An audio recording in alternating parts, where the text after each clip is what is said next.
start off with, you're right to explain just your role at Diabetes UK and what it does.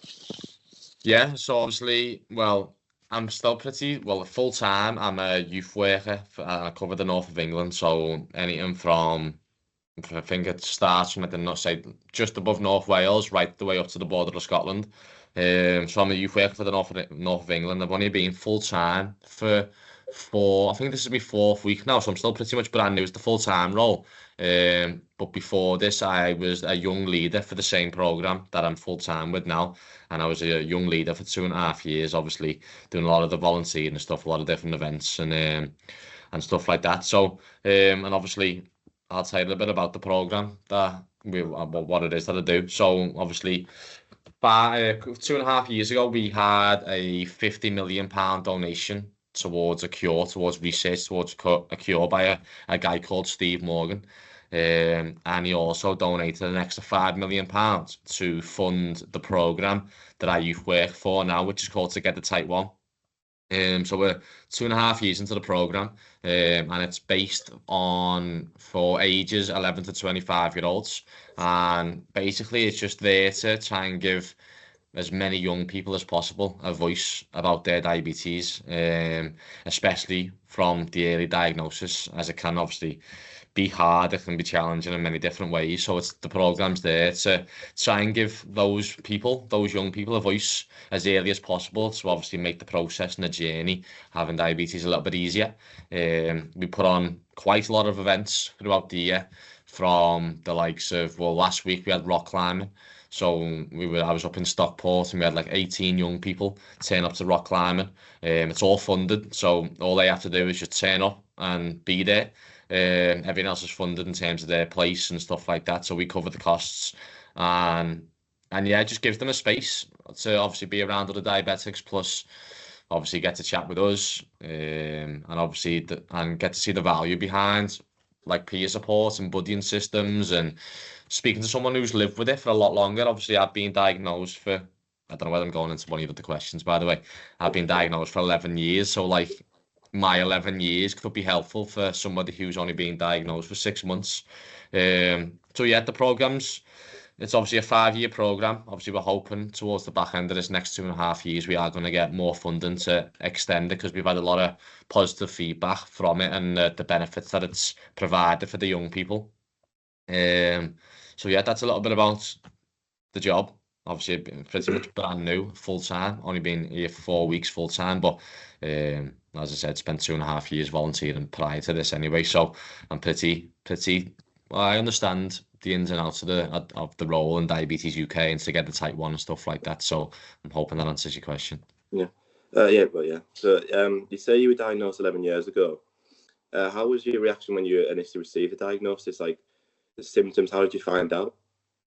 So obviously we have a poster on our website, on Diabetes UK website, which is the 4 T's, and so they're like the 4 symptoms that kind of people look out for, that like irons out diabetes a little bit. So the 4 T's are thirst, toilet, tired, and thinner. And obviously 11 years ago, I was experiencing all 4 of those, and diabetes can still come on even if you're only experiencing maybe a couple of those things. But for me personally, in my journey, and obviously it's different for everybody, everyone's diabetes is different. So, but for me, I experienced all 4 of those. I literally got taken down to my local hospital, Alderhay, to get a blood test, and then I remember getting home and the house phone rang. It was like, you need to bring your son back into hospital, it's urgent. And obviously then you go into hospital and then it's all talks about diabetes, injections, insulin. Certain parts of my body doesn't work. My pancreas doesn't produce insulin, so I need to take injections every time I eat. And obviously now I'm on the insulin pump, where I change cannulas every 3 days. I wear sensors on my arms. There's a lot of stuff that goes inside of that first initial process of like, oh, I've got diabetes. So when I first got it, I was probably, as a 13-year-old at the time, scared, worried, embarrassed, unsure of like what the actual next maybe 5 years was going to look like. So obviously the 40s is a big one. So as I said, there's posters on on our website if you ever need to use them for any project that you've got going on. That's easy accessible. And yeah, like it's been a journey. And especially for the first 5-6 years, I did struggle a lot with understanding what diabetes actually was, and it took me a while to actually accept that it ain't going to go away anytime soon. Hopefully, who knows what research can be done to potentially find a cure one day. But obviously, while we're still here today, obviously, my job now, I've got to a point where I'm fully confident and comfortable living with type 1 diabetes. So those initial feelings is normal, and it's fine to experience those. It's obviously now just catching those young people or those newly diagnosed people and help them work through those a little bit quicker than what I worked through them. So yeah, I hope that was a good answer. Yeah. So how challenging did you find that? So say that 13-year-old boy who was just playing sport could do it however he wanted to, but then going from having to manage your blood sugar levels, being able to keep on top of that, how challenging was that? Well, initially, I kind of just, as the 13-year-old, and then obviously your body's going through changes. You're in secondary school, you're getting older, and there's loads of other things in play. And then next minute, I had diabetes on top of that. And I initially just stopped doing sport. I just stopped playing football. I stopped hanging out with my mates. I kind of just separated myself from that environment because I didn't think I was able to do that. Because again, I had to take injections for the first couple of years, and then I moved on to a pump, and then I was like, how can I play football wearing a pump? Yeah. Like, if it's attached to me, how is it possible that I can still run around for however long on a football pitch with that on me? And obviously, there was a lot of trial and error. There was a lot of getting things wrong to learn how to get them right. And it was a struggle. It was hard, but again, I'm at a position now where those challenges have now allowed me to play football on a regular basis. I coached football for 8 years of my life before I did this job. And now I'm at a point where it doesn't affect me. There's ways around it. There's like I can well maybe in the early stages when I got used to it a little bit more and I got to understand diabetes a little bit better. I could take my pump off for an hour. So maybe I was just balancing out me time on the football pitch before I had to attach my pump back to myself, or you get into a routine of maybe understanding how your blood sugars react to exercise, and then you can kind of balance out like how much insulin do I take before I start football, which does that give me more room to play longer, or do my blood sugars go in a certain way that I may need to just maybe check a little bit more often as I'm playing. So there's a lot, and obviously as I said, everyone's is different. Obviously the way I do mine now is that works best for me. Now we could have obviously another diabetic that you speak to, I don't know, in a year's time, and they'll tell you something different. Obviously it's just balance. It's getting to understand it. Obviously a lot of it is trial and error for the first good amount of years. Obviously you're still figuring out, and especially as a teenager, going into teenage years, your body's just changing anyway.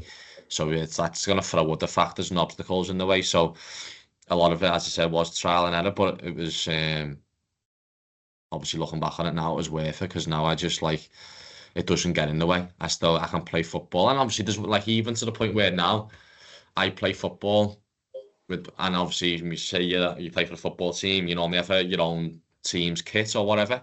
Where now sometimes I just wear obviously the same colour shirt with pockets in, so then I can still play but have me pump on. Or there's things where now you can buy like belts that go around your stomach and the pump slots in, so it doesn't really go everywhere.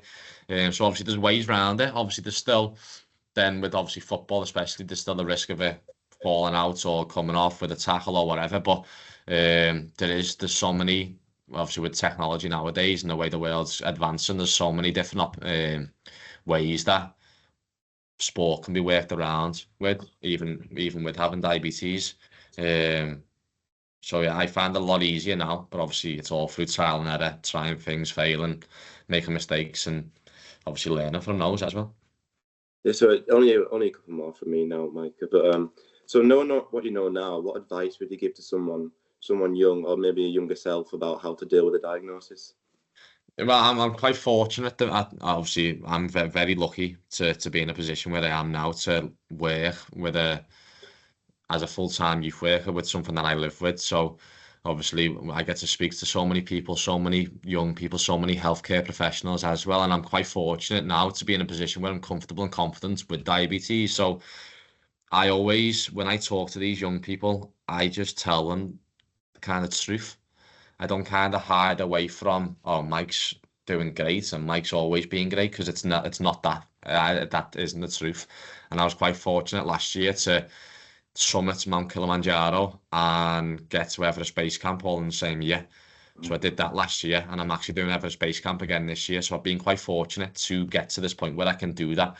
So now I feel like I'm in a better position to pass on my journey exactly how it was, because it shows that even though it is difficult at the start, which is the honest truth, you can still have an unbelievable time in this life that you've got. It doesn't have to restrict anything. You've just got to make it's just obviously figuring out how ways to accept it. And it is a learning curve. And I always go back to a quote that I tell every person that I meet. It's like, anything that you can do, I can do with type 1 diabetes. And it's as simple as that.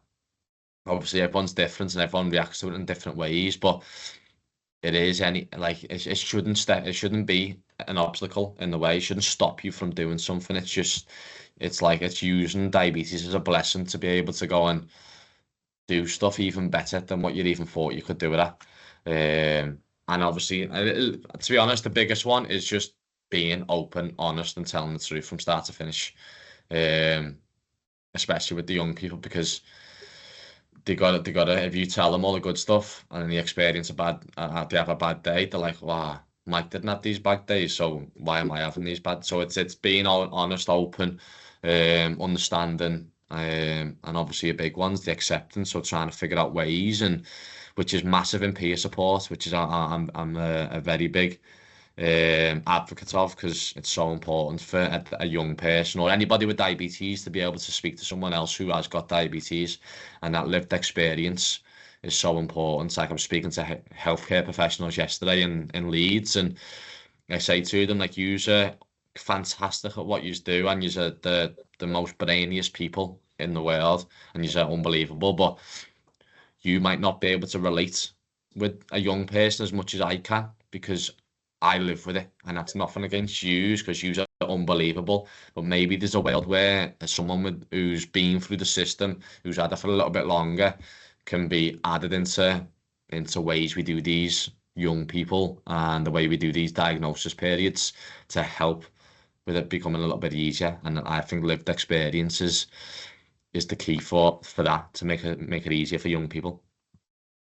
Well, just finally from me, Mike, I should have probably asked about at the start. It's a bit vague, but can you just explain loosely, however you want to, what diabetes actually is? Type 1, I think. Yeah. Yeah, so obviously type 1 diabetes is obviously diabetes is a UK-wide charity for one, and obviously there's a hell of a lot of stuff that goes on inside of Diabetes UK. Obviously a big one that I'm involved in is the Together Type 1 program, and obviously we're based again UK-wide. We've got regions up in Scotland, in London, in the Midlands, and obviously the North, and obviously in Wales as well. So there's places everywhere.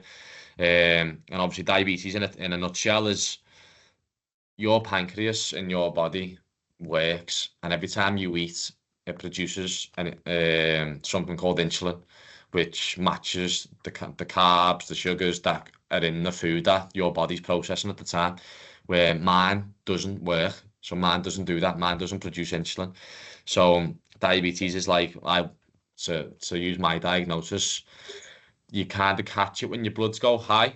Like, obviously when we eat food and when we eat sugary stuff, our bloods go high, where your pancreas will counteract that and match that to make your bloods come back down to where they need to be, where my pancreas at the start wouldn't do that. My bloods would just stay high, which then links to me drinking more, which then links to me going to the toilet more, which then could link to me losing weight and whatever. So basically my pancreas doesn't work, it doesn't produce insulin, which resulted in my bloods going high at my early diagnosis. And so obviously now on a daily basis, I need to feed my body what it's not getting. So obviously I'm on an insulin pump now. So obviously naturally that my pump works right the way throughout the day, right the way throughout the night, just giving me the insulin that it needs. And obviously every now and then, if I have a meal, I'll top it up with the right amount of carbohydrates, our carb counts, and make sure everything matches together. And obviously same stuff with when you're on the injection pens as well. It's just obviously my body doesn't produce insulin, my pancreas doesn't work. So we're now in charge of being that body part. So yeah, I hope that answers that question.